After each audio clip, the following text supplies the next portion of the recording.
മുന്നമുണ്ടായിതൊരു ദൈത്യേന്ദ്രൻ വൃത്രാഭിതൻ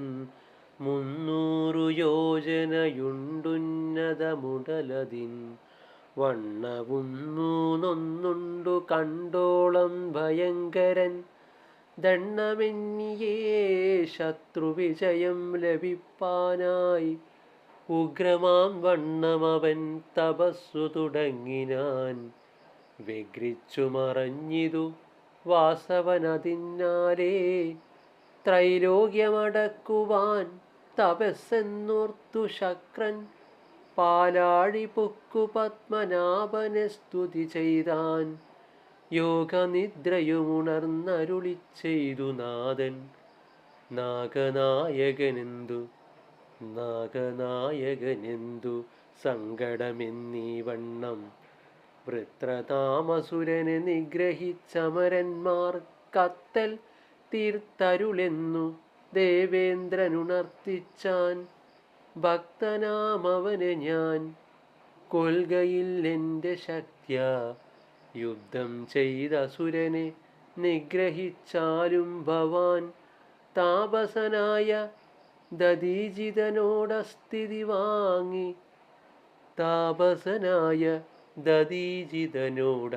വാങ്ങി ശോഭിച്ച വജ്രം വിശ്വകർമ്മണ തീർപ്പിക്ക നീ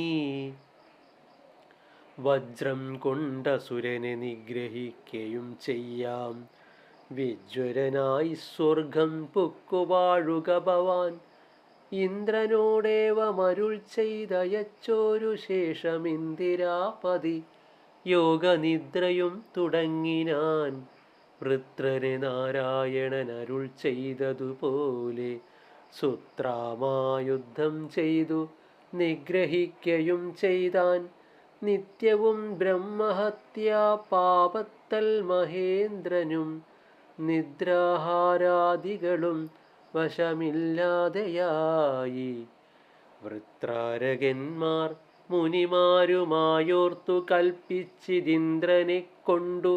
വാജിഭേദവും ചെയ്യിപ്പിച്ചാർ നാരികൾ രജസ്വലയായിരിക്കുന്നിടത്തും നീരിലെ നുരയിലും ബ്രഹ്മഘാതകങ്കലും ചൂതു സന്തതം പൊരുതിയിടുന്ന നരങ്കലും പാതകം 4 പകുത്തു നൽകിയിടിനാൻ ഇന്ദ്രനും വിശുദ്ധമായി വന്നിതു സുരലോകം നന്നേറ്റമശ്വമേധം മറ്റുള്ള യാഗങ്ങളിൽ. ഓം ശ്രീ ഗുരുഭ്യോ നമഃ. ഹരി ഓം.